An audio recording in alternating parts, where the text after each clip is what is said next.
നിങ്ങൾ യുദ്ധത്തിന് പോകുമ്പോൾ കുഞ്ഞു മക്കളുണ്ടാകും. ഒരു കുഞ്ഞുകുട്ടിയെയും നിങ്ങൾ ആക്രമിക്കരുത്, ഒരാളെയും നിങ്ങൾ വെട്ടരുത്. ഒരു പ്രായം ചെന്നവരുണ്ടാകും, ആക്രമിക്കരുത്.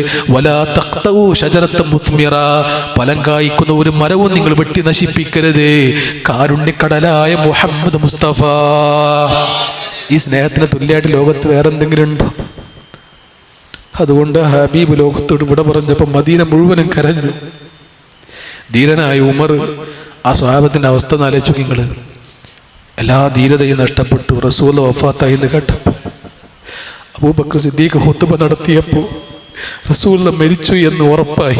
അബൂബക്കർ സിദ്ദീഖിന്റെ ഖുത്ബ കേട്ടപ്പോൾ കയ്യിലെ വാള് നിലത്ത് കുത്തിയിട്ട് മണലിലേക്ക് ഇരുന്നിട്ട് ഉമർ ഖത്താബ് നിലത്തേക്ക് നോക്കിയിട്ട് പൊട്ടി പൊട്ടിക്കരഞ്ഞു. ബിലാൽ തങ്ങൾ മദീന വിട്ടുപോകാണ്. മദീന പിന്നെ ഇരുട്ടാകാണ്. വല്ലാത്തൊരവസ്ഥ ആലോചിച്ചു നിങ്ങൾ. എങ്ങനെയായിരിക്കും അള്ളാഹിന്റെ ഹബീബിന്റെ വിയോഗം മദീന താങ്ങിയത്? ഇന്നും നമുക്ക് ആ വിയോഗം താങ്ങാൻ കഴിയണില്ല. എല്ലാവർക്കും പോകണം ഒരു യാത്ര. അള്ളാഹുവേ, ഞങ്ങളുടെ യാത്ര നീ സ്വർഗത്തിലേക്കുള്ള യാത്രയാക്കണം അല്ലാഹ്. ഓരോ ഇഷ്ക മജ്ലിസ് കഴിയുമ്പോഴും ഇതാണ് നമ്മുടെ കൽബിൽ ഉണ്ടാകേണ്ടത്. എന്തിനു വേണ്ടിയാണ് ഹബീബ് വന്നത്? 63 കൊല്ലം ജീവിച്ച് ദുനിയാവിൽ നിന്ന് കടന്നു പോകുമ്പോൾ നമ്മെ ഏൽപ്പിച്ചൊരു അമാനത്തുണ്ട്. അത് ഈ പരിശുദ്ധീനിൻ്റെ ആദർശമാണ്, ഈ സുന്നത്ത് ജമാഅത്താണ്. ഇതൊരണമുണി തൂക്കം നഷ്ടപ്പെടാതെ അവസാനം വരെ മുറുകെ പിടിക്കാൻ കഴിയണം. അല്ലാഹു തൗഫീഖ് നൽകി അനുഗ്രഹിക്കട്ടെ ഇൻഷാ അല്ലാഹ്. അതുകൊണ്ട് മുഅ്മിനീങ്ങളെ നിർത്താൻ നമുക്കൊരു അശ്റഖ ബൈത്തിൽ വരികൾ ചൊല്ലി നമുക്ക് ഇൻഷാ അല്ലാഹ് ഒരു ചെറിയ തൗബൊക്കെ ചെയ്തിട്ട് നമുക്ക് ഇൻഷാ അല്ലാഹ് ഇശായിൻ്റെ ജമാഅത്തൊക്കെ ഒരുമിച്ച് നിർവഹിച്ചിട്ട് പിരിയാം.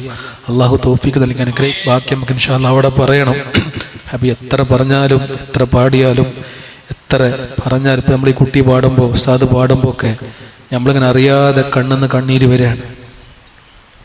അതെന്തുകൊണ്ടാണ്? നമ്മുടെ രക്തത്തിൽ ഹബീബുണ്ട് സല്ലല്ലാഹു അലൈഹി വസല്ലം. അള്ളാഹു തൗഫീഖ് നൽകി അനുഗ്രഹിക്കട്ടെ. അതുകൊണ്ട് ഇൻഷാ അല്ലാഹ് നമുക്ക് അശ്റഖ ബൈത്ത് എല്ലാവരും നല്ല റാഹത്തായിട്ട് നിൽക്കാൻ പ്രയാസമുള്ളവരുണ്ടെങ്കിൽ ഇരുന്നോളൂ, യാതൊരു കുഴപ്പമില്ല. ഒരുപാട് സമയം നിർത്തിക്കണില്ല.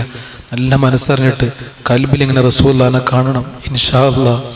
നമുക്ക് വേണ്ടി സൗറിൻ്റെ ഗുഹയിൽ പോയി 3 ദിവസം ഭക്ഷണം പോലും വേണ്ടതുപോലെ കഴിക്കാതെ ആ സൗർ മലയിൽ ഈ ഉമ്മത്തിന് വേണ്ടി കാവലിരുന്നിട്ടുണ്ടെങ്കിൽ ഷൈബ് അബി താലിബിൽ 3 കൊല്ലക്കാലം മരത്തിൻ്റെ ഇലകൾ തിന്നിട്ട് സ്വഹാബത്ത് പറയാണ് റളിയല്ലാഹു അൻഹു, അന്ന് ഞങ്ങൾ മലമൂത്ര വിസർജനം നടത്തുമ്പോൾ ആട് മാടുകൾ കാഷ്ടിക്കുന്നത് പോലെയാണ് ഞങ്ങൾ കാഷ്ടിച്ചിരുന്നത് 3 കൊല്ലക്കാലം. എന്തെല്ലാം പീഡനങ്ങൾ, എന്തെല്ലാം താടനങ്ങൾ. പക്ഷെ ഇന്ന് വരെ ഉമ്മത്തിനെതിരായിട്ട് റസൂൽ ദുആ ചെയ്തിട്ടില്ല സല്ലല്ലാഹു അലൈഹി വസല്ലം. ആ ദുആ റസൂൽ മാറ്റിവെച്ചത് നാളെ ഉമ്മത്തിന് അനുകൂലമായി ദുആ ചെയ്യാൻ വേണ്ടിയിട്ടാണ്. എന്നിട്ടും പ്രതികൂലമായിട്ട് ദുആ ചെയ്തില്ല. അല്ലാഹുവേ, നാളെ മഹ്ശറിൽ ഞങ്ങൾക്ക് കടന്നു വരുമ്പോൾ ഹബീബിൻ്റെ കൈ പിടിക്കണം, നീ തൗഫീഖ് നൽകണം അല്ലാഹ്. പക്ഷേ ഉള്ളിലൊരു വേദനയുണ്ട് ഞങ്ങൾക്ക്. ഞങ്ങൾ ചെയ്തു കൂട്ടിയ പാപങ്ങൾ കാരണം ഞങ്ങളുടെ മുഖത്തേക്ക് ഞങ്ങളെ ഹബീബ് നോക്കുമോ? ഈ സങ്കടമാണ് ഞങ്ങൾക്കുള്ളത്. എല്ലാം ഞങ്ങൾക്ക് പൊറുക്കണം അല്ലാഹ്, എല്ലാം ഞങ്ങൾക്ക് മാപ്പാക്കണം അല്ലാഹ്. അശ്റഖൽ ബദ്റു علينا فاختفت منه البدور